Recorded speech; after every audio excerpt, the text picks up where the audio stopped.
Muchas gracias por continuar en esta masterclass.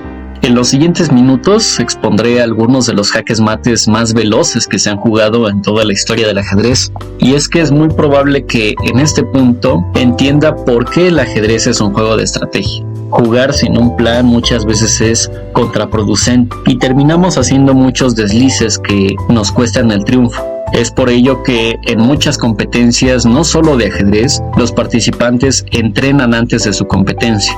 En ajedrez es prácticamente lo mismo. Basta con recordar a Bobby Fischer y el trabajo que hubo detrás con tal de enfrentarse a otro gigante del ajedrez.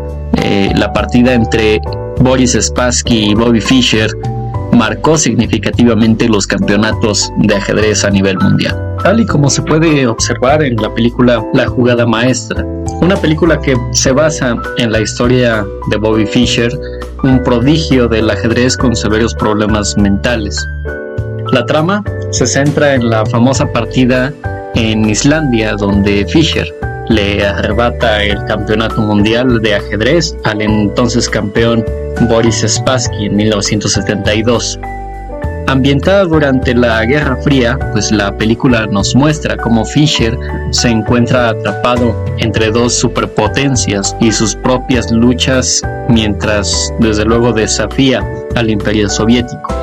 Y es que si nos interesa el ajedrez y las historias basadas en eventos verdaderos, pues en serio tenemos que ver esta película. Entendemos pues que es una película emocionante que combina el ajedrez, la política y el drama humano. En tanto, definitivamente es una película 100% recomendable y que tendremos que ver.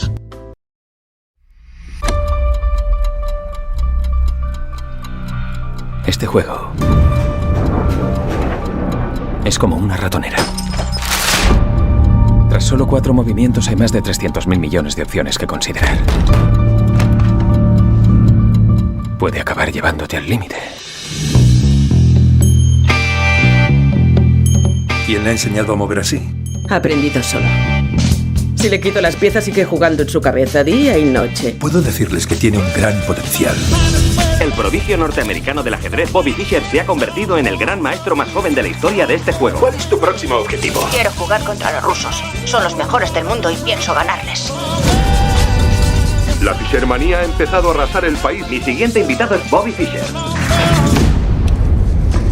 Bobby, ¿eres patriota? Hay gente de las altas esferas a los que les interesa mucho cualquier clase de confrontación con los rusos. La política no me interesa. Usted es el único americano capaz de plantarles cara. Bobby Fischer por fin va camino de Islandia para enfrentarse a Boris Spassky. Es la versión para ajedrez de un combate de pesos pesados a 15 asaltos. Estamos en guerra. Es una guerra de sensibilidades. Un pobre chico de Brooklyn contra todo el imperio soviético. No te veo bien, Robert James. ¡No paran de joderme! ¡Los rusos y los judíos! ¡Somos judíos! Bobby es judío. ¿Qué le decís cuando suelta estas chorradas? La gente cree que hay muchas opciones, pero al final no tienes a dónde ir. ¡Bobby! Podría derrumbarse. Bobby no se derrumbará. Creo que explotará.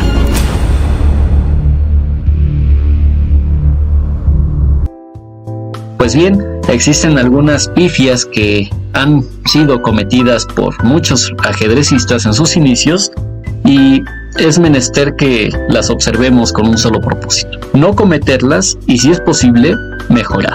En ajedrez, lo principal que no hay que hacer al comenzar una partida es hacer demasiadas jugadas con peones. Un ejemplo de ello es el mate de Legal, quien planteó una trampa en el siglo XVIII. Una trampa muy apreciada en el mundo ajedrecístico porque involucra un sacrificio de dama. Este mate, para aquellos que apenas están familiarizando con el tema, comienza así: E4, E5, caballo F3, caballo C6, alfil C4, D6. D6 es un movimiento dudoso porque las negras ayudan al centro, pero descuidan su desarrollo. Quizá hubiera sido mejor alfil C5 o inclusive caballo F6. La partida continúa con caballo C3, alfil G4, H3, alfil H5, que de igual forma es un movimiento malo, ya que quizá hubiera sido mejor alfil por F3, un movimiento sumamente necesario, porque después continúa con caballo por E5, un movimiento brillante. Bueno, continúa cometiendo errores el negro, haciendo alfil por D1, aprovechando la ventaja, y esto pues ya lo lleva a un mate en 2 jugadas, y van de esta forma: alfil por F7, jaque, el rey se tiene que quitar, E7, y finalmente caballo D5, jaque mate. Entendemos entonces que debemos desarrollar las piezas, no solo mover peones. Luego entonces debemos entender también que una partida es atractiva por el conflicto central.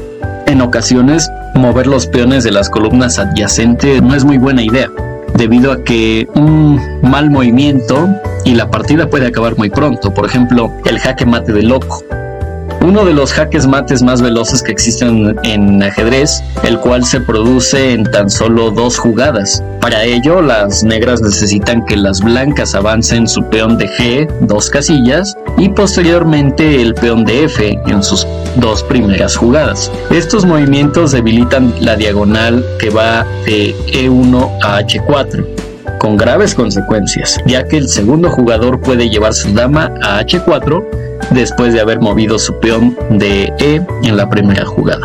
Este jaque mate se le conoce como el mate de loco por una cognición muy simple: las blancas deben hacer 2 movimientos de locos para permitir que las negras puedan finalizar la partida en tan solo 2 jugadas.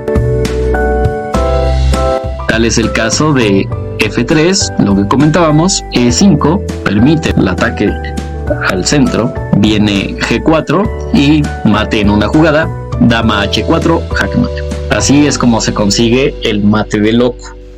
Aunque no solo las negras pueden ganar con este jaque mate, también lo pueden hacer las blancas, aunque se necesita una jugada más. En caso de que el segundo jugador mueva su peón de F 1 o 2 casillas y acto seguido avance el peón G otras 2, las blancas pueden dar el mate de loco en el tercer movimiento, en lo que podría denominarse el mate de loco con colores invertidos, que inicia así: E4, F6, D4, G5, una mala jugada, y finaliza la partida blancas ganándola con dama H5, jaque mate. Entonces, ¿cómo podemos evitar el mate de loco? Todo lo que hay que hacer es mantener el peón F en F2 o F7 al comienzo de la partida. Antes de que se inicie el juego, las casillas F2 y F7 son las más débiles en todo el tablero, ya que solo están protegidas por una pieza. Si avanza el peón de F en las primeras jugadas, se expone a ser objeto de temibles ataques. Hay que tener mucho cuidado con las piezas que jugamos. Debemos desarrollar las piezas. Los peones nos dan una estructura. Imagine que son como una fortaleza en una batalla. Incluso debe aprender a enrocarse. Sea corto o largo, es mucho mejor que dejar al monarca en el centro del tablero. Hoy en día, muchos aficionados al ajedrez han hecho trampas en el juego que, si uno no está concentrado, es muy fácil caer en ellas, como la siguiente. La trampa caña de pescar se da en la apertura española. El caballo en G4 es el cebo y el peón en H5 es la caña de pescar que espera atrapar a alguien desprevenido. Y comienza más o menos así: E4, E5, caballo F3, caballo C6, alfil B5. Aquí se da la apertura española en una apertura abierta. Tras caballo F6, enroque corto, caballo G4, un movimiento agresivo con una trampa oculta, la que comentábamos, vendría H5, puesto que las blancas quieren librarse del caballo, y se da H5, la caña de pescar, por parte de las negras. Viene H por G4, H por G4, caballo E1, dama H4, F3, G3. En este punto las negras cierran la puerta al monarca blanco y no hay defensa. viene dama H2 y es jaque mate. Ganamos. Y es que bueno, en ajedrez las heladas consisten en pequeñas trampas, trucos, señuelos o seducciones ingeniosas que intentan confundir al jugador a través de la ficticia promesa de un escenario mejor para sus piezas. Las heladas son muy peligrosas, por ello se debe estar siempre atento para diferenciarlas de las posibles equivocaciones aprovechables desde luego del rival. No obstante, no solamente se usan estas heladas con el fin de dar mate, sino también con el hecho de ganar una pieza, por lo general la de más alto valor, la dama. Por ello, hay que conocer del peón envenenado. La siguiente partida, que surge de la variante Najdorf de la defensa siciliana, es un sencillo ejemplo del peligro que conlleva comerse un peón en plena apertura. La dama es una pieza especialmente delicada y fácil de atacar en los primeros compases de la partida. Por ello,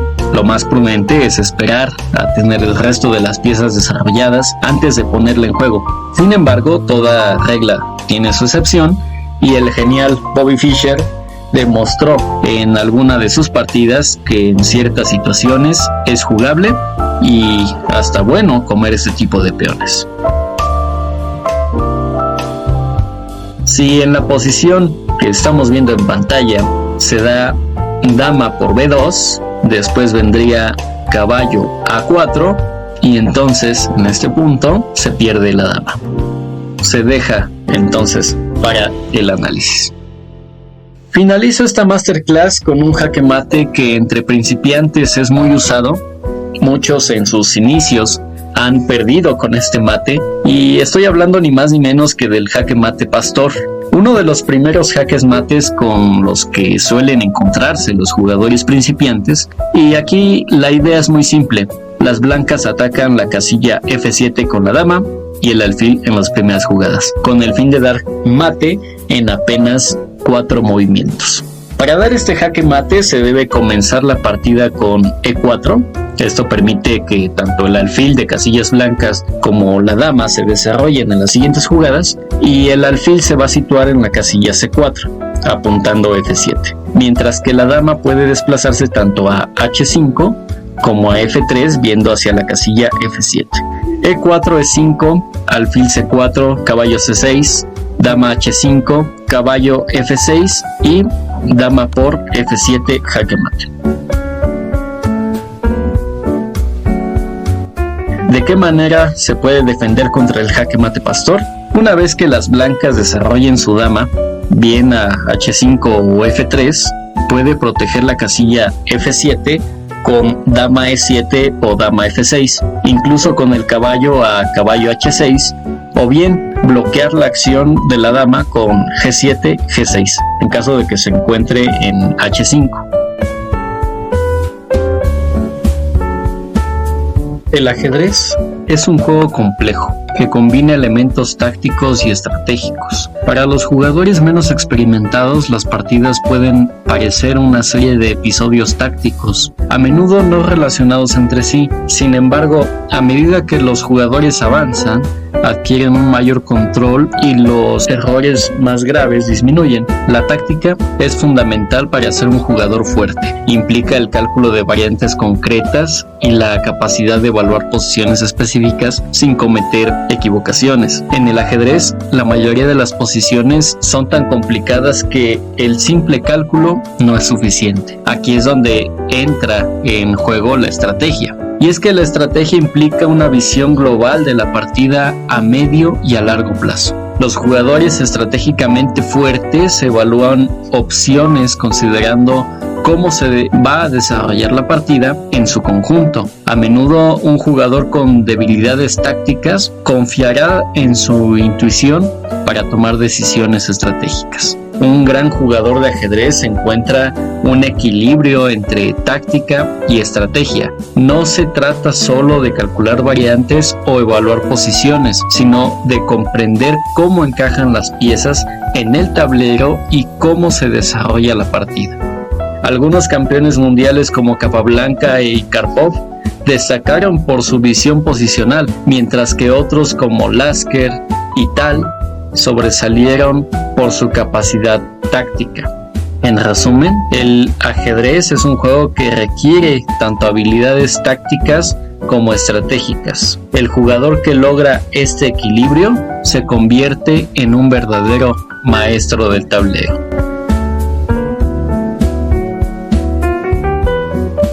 Es importante mencionar que la palabra estrategia nace de los términos griegos stratos, ejército, agein, guía, lo que significa guía del ejército. Es decir, la estrategia surge de una concepción solamente militar que se fue generalizando a través de los años, pues en otros campos del conocimiento como la administración y los negocios. En la obra más conocida de Sun Tzu, y haciendo la comparación con el ajedrez, estas dos comparten elementos estratégicos que trascienden los siglos y las culturas. Tanto en la guerra como en el ajedrez, la evaluación precisa de la situación y la planificación estratégica son fundamentales. Sun Tzu enfatiza conocer al enemigo y adaptarse a las condiciones, mientras que en el ajedrez, evaluar la posición y establecer objetivos es esencial. Sun Tzu aboga por ganar sin necesidad de una batalla prolongada. En el ajedrez, esto se traduce en lograr ventajas posicionales sin necesidad de intercambios materiales costosos. Sun Tzu destaca el uso del engaño y la confusión para desestabilizar al enemigo. En el ajedrez, las maniobras sorpresivas y las jugadas inesperadas pueden desequilibrar la partida. Sun Tzu considera que la estructura de peones en el ajedrez afecta la movilidad y la seguridad de nuestro monarca. La posición de las piezas en el tablero es crucial en ambos contextos. La coordinación y actividad de las piezas determina la efectividad de la estrategia. Sun Tzu enfatiza la adaptación a las circunstancias cambiantes. En el ajedrez, los jugadores deben ajustar su enfoque según la posición y las jugadas del oponente.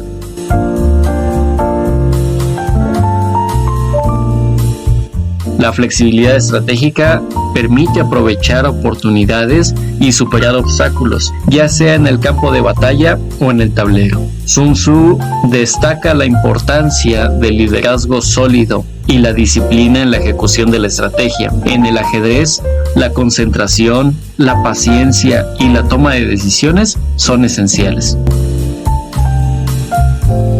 Casi para finalizar, tanto Sun Tzu como el ajedrez nos enseñan que la estrategia va más allá de los movimientos individuales. Se trata de comprender la posición, anticipar el futuro y adaptarse con astucia. Así como un general aplica principios estratégicos en el campo de batalla, un jugador de ajedrez busca la victoria mediante una combinación táctica y visión posicional. Ambos mundos convergen en la búsqueda de la ventaja y la maestría en el arte de la estrategia. De acuerdo con Sun Tzu, es considerada el arte y la ciencia de dirigir y planear el uso de las Fuerzas Armadas de una nación para asegurar los objetivos de la política nacional mediante la aplicación de la fuerza o con la amenaza del uso de la fuerza. Colocar a las Fuerzas Armadas en una posición de ventaja frente a la amenaza o el enemigo es el objetivo principal de la estrategia militar. El ajedrez sin duda es un juego de estrategia. Pues bien, así es como llegamos al final de esta masterclass dividida en 3 secciones, de las cuales se ha abordado el por qué es importante la estrategia, la táctica, entre muchos otros conocimientos que nos brindan esta búsqueda de la ventaja y la maestría en el arte de la estrategia, implementado en nuestro ajedrez. Por su atención, muchas gracias.